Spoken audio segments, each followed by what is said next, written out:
If you are a lover of history, specifically like early to mid medieval times, what they call the Dark Ages, look, there's nothing dark about this. You're going to enjoy this book.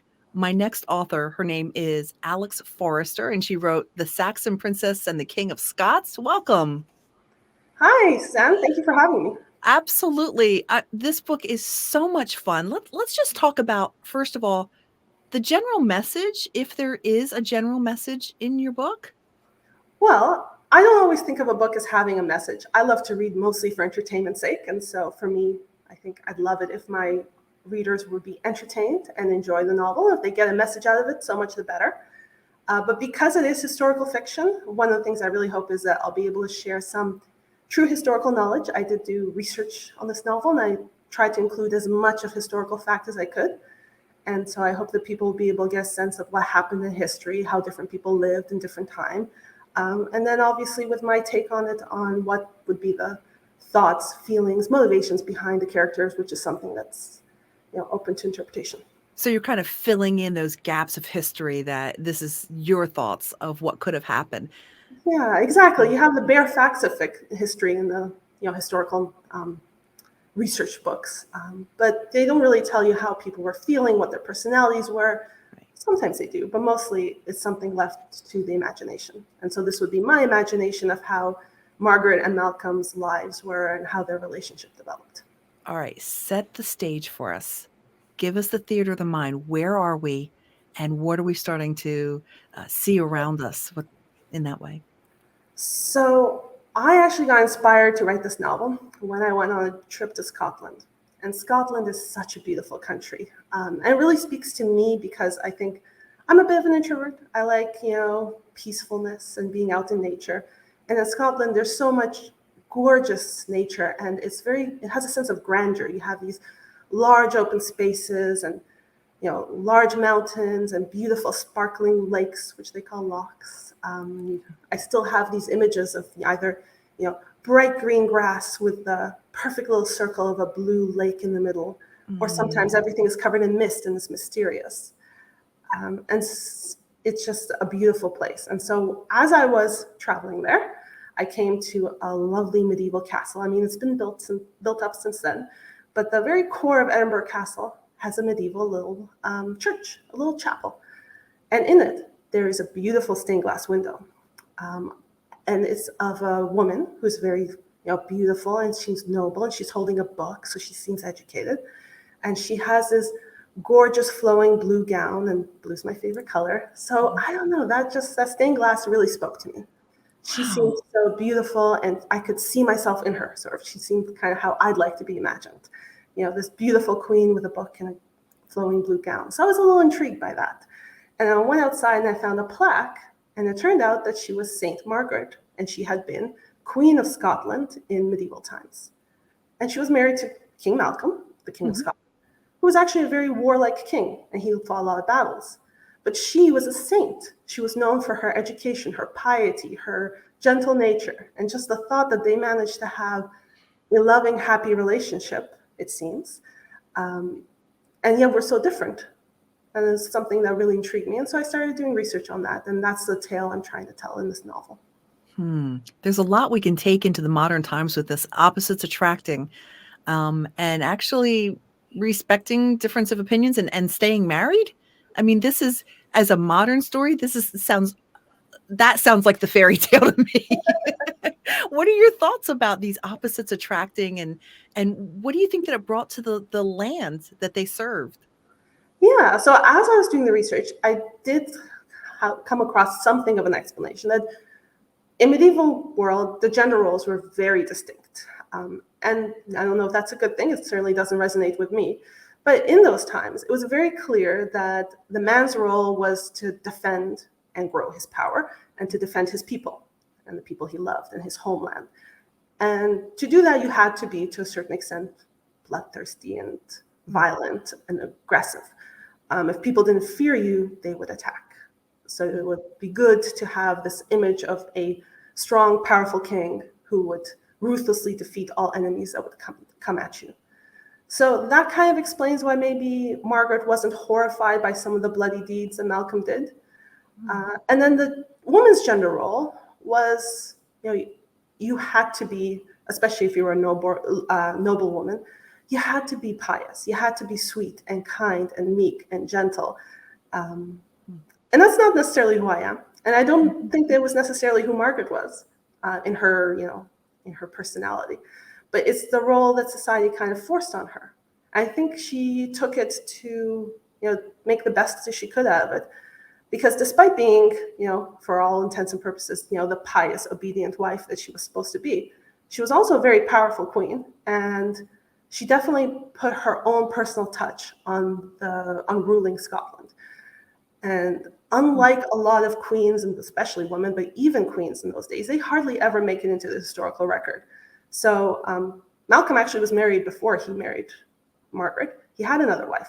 We know nothing about her. She just passed out of history with just her name mentioned. But Margaret, she made an impact, and she really put a lot of the religious and political systems that they were developing. She was the impetus behind it, and she is remembered now and has a legacy. So I find it's really interesting that she managed to work within the confines of the gender role and yet at the same time do something with her ambitions. How did you fill in the gaps outside of facts? Imagination, drawing on maybe some of my own personal feelings as well. So one of the things I discovered as I was doing the research was that when Margaret was very young, to us it would seem, extremely young. She was still a child, really. But there was a discussion of having her marry the King of Scotland, the new King of Scotland at that time, Malcolm. But that fell through. And there's not much explanation about why it fell through. I would assume it would have been something around dowry. Those were the real considerations about marriage back then. Right.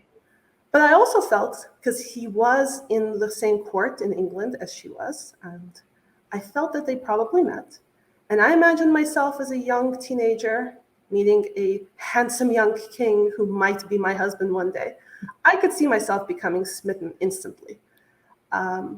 And yet he obviously didn't return those feelings. Right. And maybe because the dowry wasn't there for some other reason, rejected her.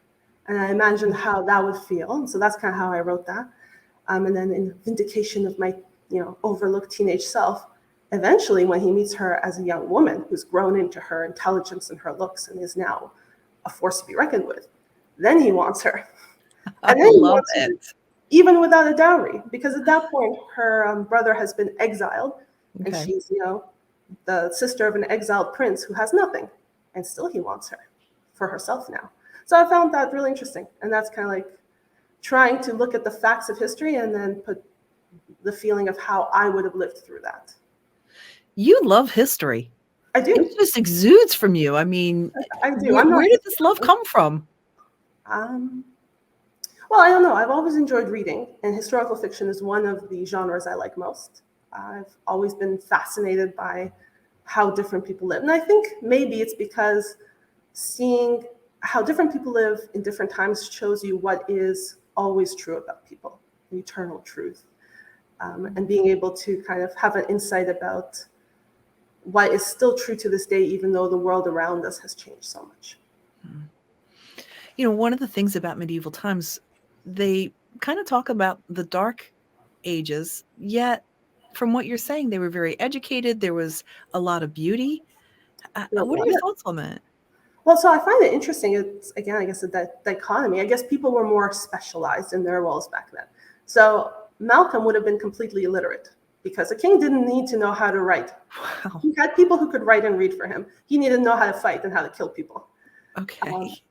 But his wife, if she was an educated noblewoman, not all noblewomen were very educated, but some were. And apparently, actually, in England, the Saxons had a history of making sure their noblewomen were educated. So they would be able to read and write and do beautiful embroidery. And they had a lot of that, like the culture. And I think they maybe brought a softening touch to their kings. I can't stop thinking about what a beautiful compliment they were to each other. I mean, when we relate this to our own lives, there's a beauty to opposites attracting. There is, yeah. And I think they probably accomplished more because they were, both different but strong personalities and were able to work together to accomplish the things they wanted to. So your next travels, are they going to take you to another country that might inspire a book? Is that what you're hoping, or what are your Well, thoughts? maybe. But actually, I mean, this trip to Scotland happened ages and ages ago. It's Okay. not a recent trip. It took me a while to really take the idea of writing a book seriously because it felt like an unattainable goal, a dream. But my husband kind of has a lot more faith in me than I have in myself, and he pushed me to Mm. it. So yeah, I wrote this novel, a while ago, but there's still a second novel coming. So there's a sequel. The story's not done yet, so that's what I'm working on now. That's exciting. As a new author, briefly share if there's someone who's watching or listening and they've got a story in them and they're afraid and they don't have that spouse to give them that encouragement. What would you say to them? I think that if it's a good story, it deserves to be heard. It deserves a chance to get out into the world and find an audience and shine. And so you should do what you can to give this story its freedom. The world deserves to hear it, right? Yeah. Yeah. Alex Forrester, The Saxon Princess and the King of Scots. Your book is available. Tell us where. It is available on Amazon, Barnes & Noble. It's also available on the website Writers Republic, writersrepublic.com, who was helping me publish the novel. Very good, Alex. It was a joy to talk to you. I hope that your book just flies off the shelves and out of Amazon and all the places it's available, Writers Republic, such. Thanks Yes. for joining us. Thank you.